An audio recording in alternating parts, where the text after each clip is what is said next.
মহান আল্লাহকে আমরা না দেখে বিশ্বাস করি, তার সব আদেশ নিষেধ মেনে চলার চেষ্টা করি। কিন্তু যে আল্লাহকে না দেখে ইবাদত করছি, সে আল্লাহ যেদিন দেখা দিবেন কেমন হবে সে দিনটি? সঞ্জিদা আজিজ জানাচ্ছেন বিস্তারিত। হাসরের ময়দানে সব হিসাব শেষ হওয়ার পর বিশ্বাসীদের মহান আল্লাহ তাআলা জায়গা দিবেন জান্নাতে। সেই জান্নাত হবে পরম শান্তি এবং নিয়ামতের জায়গা, যেখানে মানুষের কোনো ইচ্ছাই অপূর্ণ থাকবে না। জান্নাতের মাটি হবে মেশকের গন্ধ বিশিষ্ট। সেখানে মুমিনদের জন্য যে ঘর বানানো হবে তার ইট হবে স্বর্ণ এবং রূপার তৈরি। এছাড়া জান্নাতের রাস্তাগুলো হবে মুক্তার তৈরি, আর ঘাস হবে জাফরানের। সেখানে কারো বয়স বাড়বে না। কোনো কোনো বর্ণনায় আছে জান্নাতের পুরুষদের বয়স হবে ৩০ অথবা ৩৩, আর তাদের উচ্চতা হবে আদম আলাইহিস সালামের মতো। অন্যদিকে জান্নাতের নারীদের সৌন্দর্য হবে অকল্পনীয়।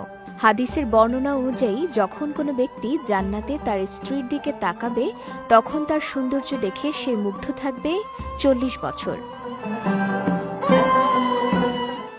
আল্লাহর এত সব নিয়ামত আর সুখের মাঝেও একটি জিনিস তখনও বাকি থাকবে। আল্লাহ একদিন সব জান্নাতবাসীকে এক জায়গায় জমা করবেন আর জিজ্ঞেস করবেন, হে ঈমানদারগণ, তোমরা কি জান্নাতে সন্তুষ্ট? আর কি চাও বলো? জান্নাতবাসী তখন বলবে, আল্লাহ, আমরা চাই যে আপনি আমাদের উপর সন্তুষ্ট হন। আল্লাহ বলবেন, আমি তোমাদের উপর সন্তুষ্ট, আর তাই তোমাদের আমি জান্নাত দান করেছি। এরপর আল্লাহ বলবেন, আমি তোমাদের একটা ওয়াদা করেছিলাম, সেই ওয়াদাটা পালন করা এখনো বাকি রয়েছে। মানুষ তখন অবাক হবে আর নিজেদের মাঝে গুঞ্জন করতে থাকবে যে কি সেই ওয়াদা?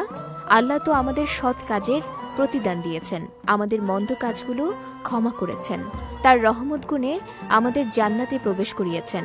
আর কি বাকি থাকতে পারে? এমন সময় জান্নাতের চারদিক ছড়িয়ে যাবে আলোতে।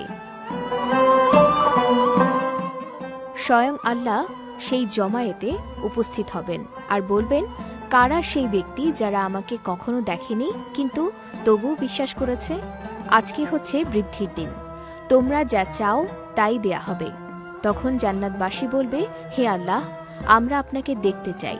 আল্লাহ সেই জমায়েতে উপস্থিত থাকলেও তার ও জান্নাতবাসীর মাঝে থাকবে নূরের পর্দা। ফলে মানুষ আল্লাহর উপস্থিতি দেখলেও তখনও আল্লাহকে দেখতে পারবে না। কিন্তু মানুষের কথা শুনে আল্লাহ সেই পর্দা সরিয়ে দিবেন, আর মানুষ প্রথমবারের মতো দেখবে তাদের মালিকের চেহারা। সেই মালিক যাকে না দেখে ইবাদত করেছে, ভালোবেসেছে, ভয় পেয়েছে। মহান আল্লাহ যেন আমাদের সবাইকে সেই দিনটি দেখার সৌভাগ্য দান করেন। আমিন। সঞ্জিদা আজিজ, বিজয় টিভি, নিউজ ডেস্ক।